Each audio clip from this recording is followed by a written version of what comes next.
And there's another local impact from this conflict. A Muskegon man traveling abroad is sharing his story after he was stuck in Dubai for several days. He was traveling home from a wedding in India, and he never intended to stay in the Middle East. After several flight cancellations and a few scary days, he's finally closer to home. 13 Your Side's Peter Elliott spoke with him this afternoon about his experience. Peter? Elena, the West Michigan resident I spoke with says Dubai was never on his travel itinerary, but that's where he was stuck for 6 days amid bombs and missiles.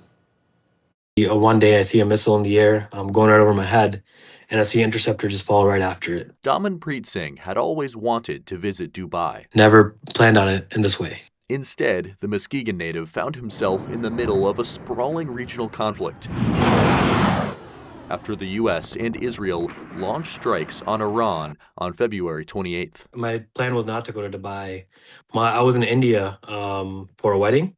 I was coming back to the States from India. After flying from New Delhi to Abu Dhabi, Singh and a friend were stuck in the United Arab Emirates. I went from Abu Dhabi to Dubai to take another flight, but then all the flight cancellations started happening. He hunkered down in a hotel. I just thought, like, maybe I could stay one night in Dubai. I got a hotel and everything. But one night spiraled into nearly 1 week as Singh spent thousands of dollars trying to leave. I'd booked four or five flights just out of pocket. Just no communication from any airlines on what to do. All the while hearing fighting just overhead. There's so many missiles that are launched towards Dubai and the Middle East. What if one breaks through? What if one doesn't get intercepted? Where's that going to land? That's what he feared after receiving this emergency alert. I was at one of the Dubai Mall and just hearing sirens going off, and then a shelter in place, and I just see people running, while I was outside.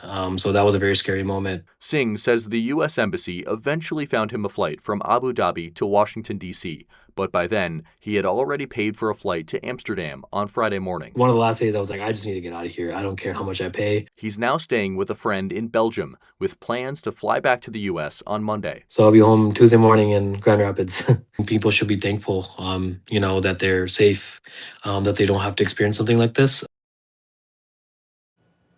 Singh says he is grateful for the friends, family, and coworkers who checked in with him during this ordeal. He mentioned another surreal part of the experience, seeing fake videos on social media of things that weren't actually happening around him in Dubai. Elena and Juliet. Peter, thank you.